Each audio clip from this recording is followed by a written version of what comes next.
First reaction to this film.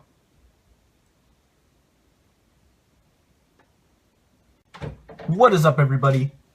RandomRandomMan here, and yes, I know, long time no movie review, but I am back, and I am here to bring you my review for, and I got to sit back for this one, Mad Max Fury Road, which stars Tom Hardy, Charlize Theron, Nicholas Hoult, and Hugh Keays-Byrne, and is directed by George Miller. Now the plot follows Max Rokitansky, played by Tom Hardy, a survivor in a wasteland-filled post-apocalyptic Australia who gets tangled up with Imperator Furiosa, played by Charlize Theron, as she tries to smuggle several women away from the nefarious Immortan Joe, played by Hugh Keays-Byrne, and Max decides to help her. Believe it or not, I am actually a huge fan of the Mad Max series. In fact, I marathoned all 3 previous entries in preparation for this film. So, the first Mad Max film, which was also George Miller's directorial debut, definitely showed off his directing chops and gave a pretty star-making performance from Mel Gibson in the title role. The next film, Mad Max 2, The Road Warrior, is definitely my favorite, has some of the best action scenes ever put to film, and it's just a bona fide classic. And then we have Mad Max Beyond the Thunderdome, which, while not bad, did underwhelm me considering that it has barely enough of the Mad Max action that is signature in the rest of the films, even though the rest of the action was well done. So naturally, since I do enjoy these films, I was excited for this one, of course, especially considering that Mad Max Beyond the Thunderdome was released 30 years ago. That's quite a long time in between films. But was it worth it? Let's run down the whole thing. Like many fans, I was disappointed to see Mel Gibson not return to his signature role, but I will say, not only did Gibson give Tom Hardy his blessing in order to portray the character, but they made the right choice. Tom Hardy is superb as Mad Max himself. He brings a certain amount of charisma and action grit that is necessary to play this character after all of the previous entries in how Gibson has defined how Rokitansky is. Next, we have Charlize Theron as Imperator Furiosa, and she steals this movie from Tom Hardy. She has just about as much, if not more, screen time than Max himself, and she is just awesome. Charlize Theron, action heroine. I totally bought that. She has done action in the past before, of course, but this is by far her best turn in the genre.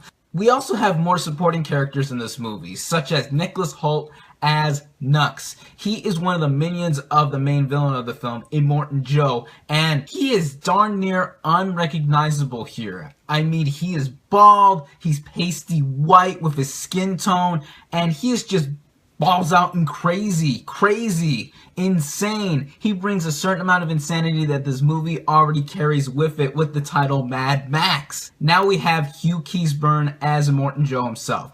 And fun fact, he's actually the main villain in the first Mad Max. He was Toe Cutter there. And now he is back to play, of course, a different character.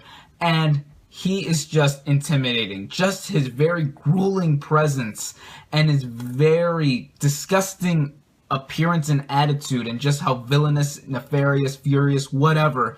He is just a starkly presence to him. And finally, I have yet to mention 5 other main actresses that are pretty prominently featured in this movie.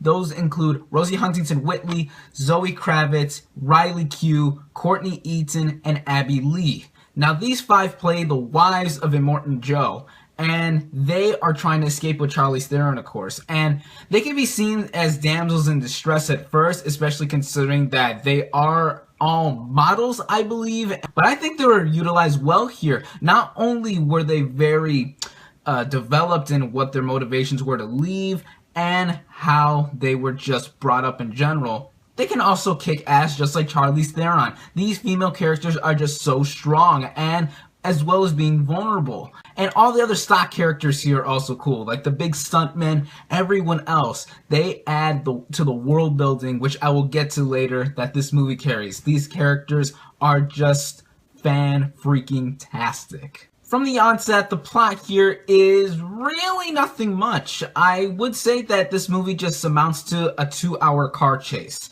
And yes, this movie does start out with a bang, and it keeps going up until the final moments of the film. The plot here goes one way, it goes another. There's a little twist that does happen towards the final moments of the film, and it's actually pretty nice to see, especially considering that it's supposed to go one way, it turns out to go in another. Now let's move on to the meat of the film, the action and visuals. And I usually don't say this about movies, but this movie looks awesome. Oh my god. I mean, look at me. Look how I sound. This is just, whoo, the visuals. This is a beautiful looking movie. Just everything from the desert to all the grittiness, all the rustedness, everything, just how this post-apocalyptic Australia looks. And the action, of course. It is so maniacal. It is an insane looking movie, and it's just ridiculous what happens here. The other big things that make this movie really stand out as just one of the best action movies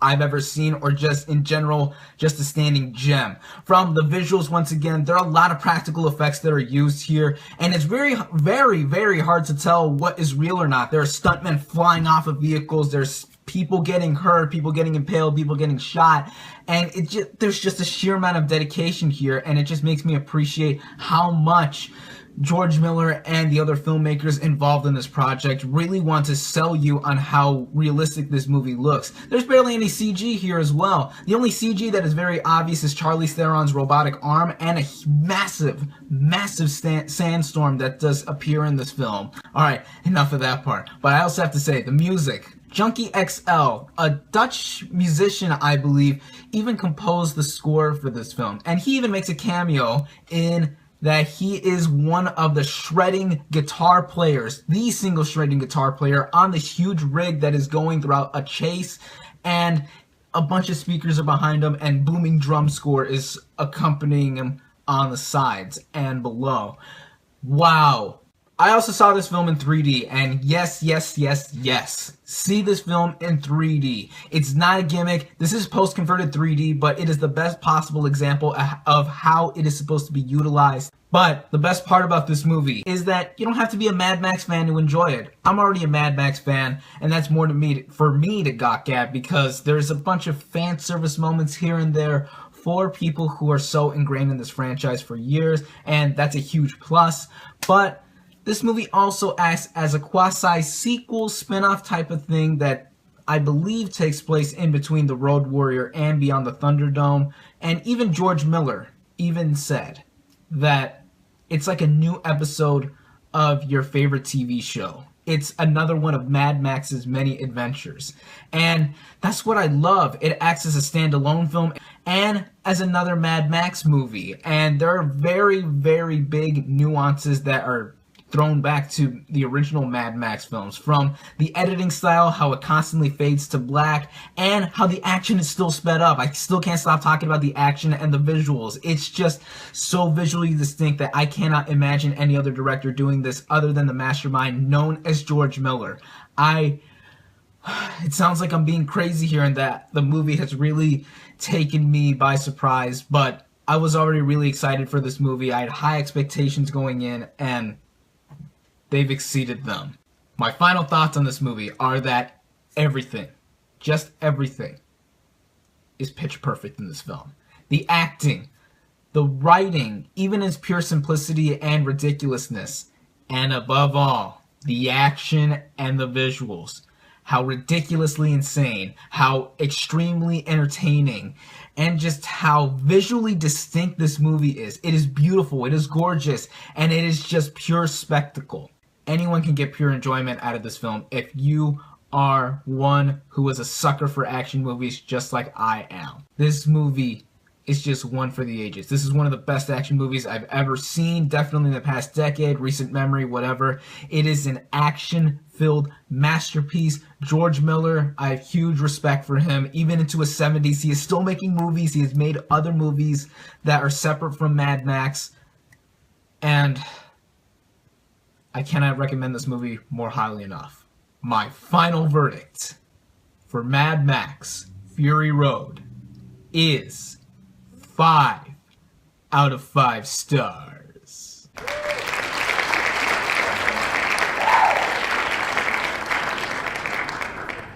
Thank you all, as always, for watching. Be sure to like this video, comment on what you thought of Mad Max Fury Road, and I'll catch you on the next movie review.